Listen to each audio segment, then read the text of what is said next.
Your soul recognized them before your mind could name what was happening. In the quiet spaces between words, in the weight of their silence, in the way the air shifted when they were near, you felt something ancient and undeniable. They think about you. You know this, the way you know the sun will rise, the way you know your own heartbeat. Their feelings pour through the cracks of everything they don't say, and your intuition has been catching every drop. But here's the truth that's been tearing you apart. Love doesn't always arrive free. Sometimes it comes wrapped in chains they didn't forge, but don't know how to break. And you've been standing at the edge of their world, feeling everything, understanding everything, wondering why feeling this much isn't enough to change what is. If you've been caught between the certainty of connection and the agony of distance, stay with me, because what I'm about to share will finally honor the depth of what you've been carrying alone. This isn't about false hope. It's about true recognition of what exists between you, and why that recognition, as powerful as it is, might be asking something different from you now. You didn't imagine the electricity. You didn't create the moments that felt like the universe pausing to witness what was unfolding. Those glances that lasted a breath too long. Those conversations that turned into confessions without either of you meaning them to. The way their energy wrapped around you even after they walked away. This is real. What you feel is real. What they feel is devastatingly, achingly, impossibly real. But here's where your heart breaks against the shore of reality. They're living a life that was built before they knew themselves fully, before they understood what true connection could feel like. And now they're trapped between who they were when they made their choices and who they're becoming in the mirror of your presence. Every time they move toward you, they feel the pull of obligations that have roots deeper than desire. Commitments that wear the face of loyalty. Responsibilities that whisper about duty and stability. Fear dressed up as practicality. So they retreat, not because the feeling faded, because the feeling became too bright to hide from. And in that brightness, they saw everything they'd have to face to reach you.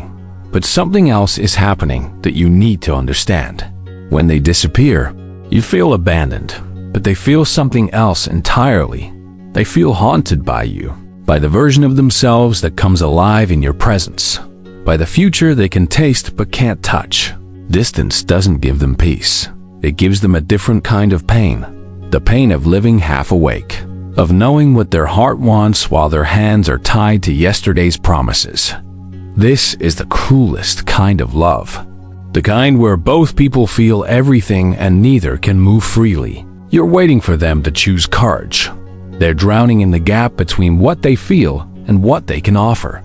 And every day that passes, the weight grows heavier for both of you. Your intuition keeps you tethered because unfinished love creates an ache that won't quiet. Their silence keeps you guessing because they don't have answers, only conflicts. But here's what nobody tells you about this kind of connection. It can be profound and still be wrong for this moment. It can be real and still be impossible. Two truths can exist at once, and both can break your heart. The feelings are genuine and you still deserve more than potential. But there's something you need to hear before you can move forward. You are not foolish for feeling what you feel. You are not weak for hoping what you hope. You are human, beautifully and completely human, for believing that love this deep must mean something, and it does mean something. It means you're capable of seeing someone's soul. It means your heart knows how to recognize truth, even when circumstances try to bury it. But meaning something and becoming something are not the same journey. And this is where your power lives, in the choice between honoring the connection and honoring yourself. Both matter. Both are true.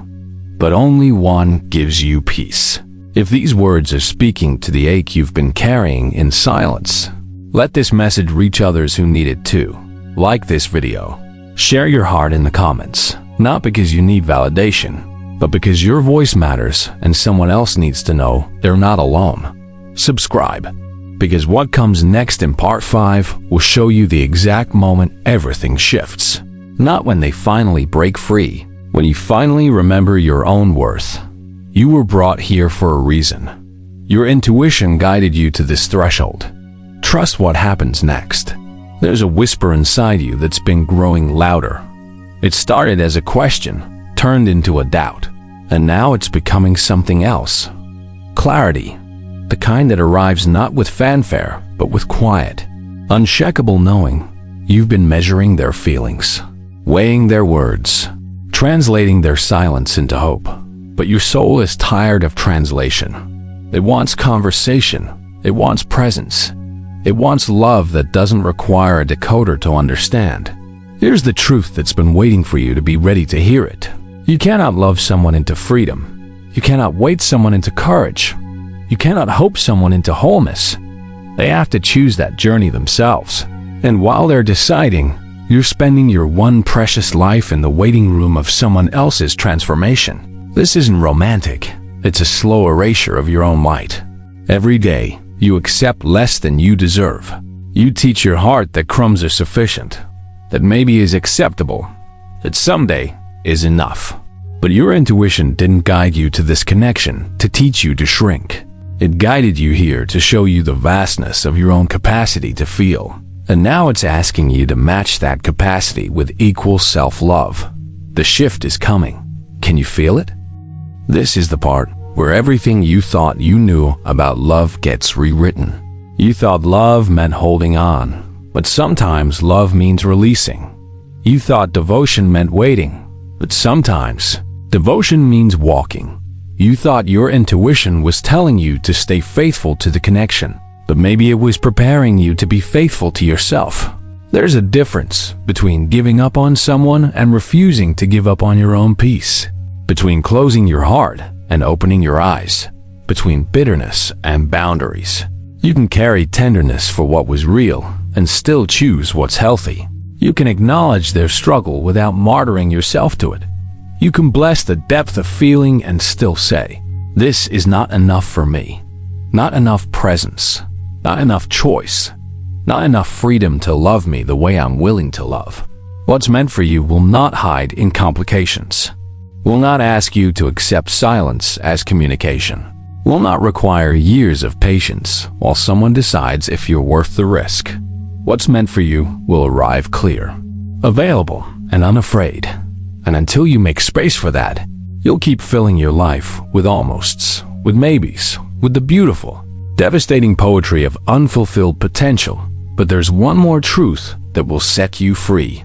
Your heart is not wrong for loving them, but your life is too sacred to spend it as a secret, too precious to exist in the margins of someone else's choices, too valuable to be the person they think about but never reach for. You were not born to be someone's hidden truth, their private longing, their silent what if.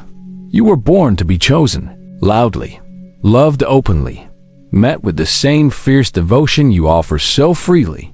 And every moment you accept less, you block the path for what's trying to reach you. The love that doesn't require you to decode mixed signals. The partner who matches your depth with action, not just feeling. The relationship that exists in daylight, not shadow. This is your permission to release what isn't serving your becoming. To honor what was without pretending circumstances don't matter. To trust that letting go isn't betrayal. It's the most profound act of self-respect you can offer.